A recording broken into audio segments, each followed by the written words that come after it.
सभी धर्म प्रेमियों को जय श्री कृष्ण।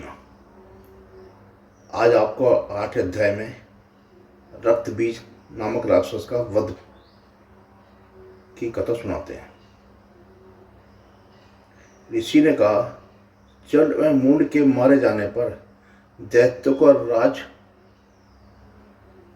राज शुंभ क्रोधित होकर, गुस्से में होकर विशाल सेना, बहुत बड़ी सेना के साथ देवी से युद्ध करने चल पड़ा। देवी माँ से युद्ध करने चल पड़ा। उसी समय ब्रह्मा जी से ब्राह्मणी,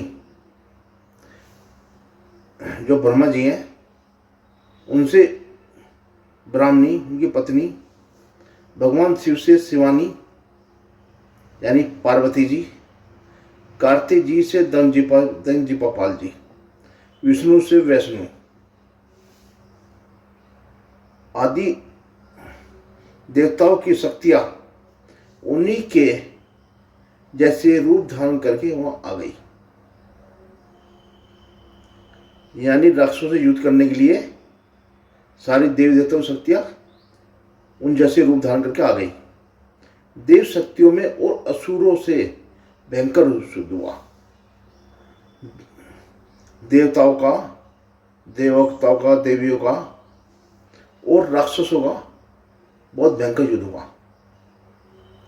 असुरों को युद्ध में भागते देख वहां रक्तबीज युद्ध करने पहुंचा। रक्तबीज नामक जब असुर मारे जाने लगे तो वे रणभूमि छोड़ के भागने लगे।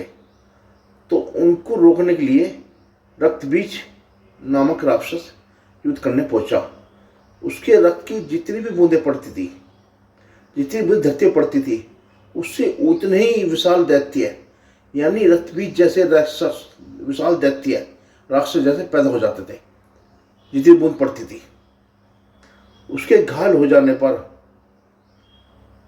उसके रक्त से जो असंख्य राक्षस पैदा हो गए हैं, जो असंख्य राक्षस पैदा होते थे उसके रक्त से, जब चंडीसन ने उसे अपने सूंड से फिर घायल कर दिया, तो उसके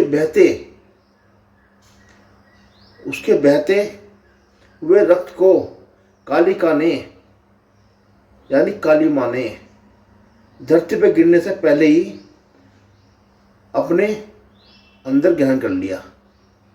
यानी उस रक्त को, उसके खून को धरती पर नहीं गिरने दिया, वो खुद ही उसको मुंह में ले लिया, मुंह में ग्रहण कर लिया। इस प्रकार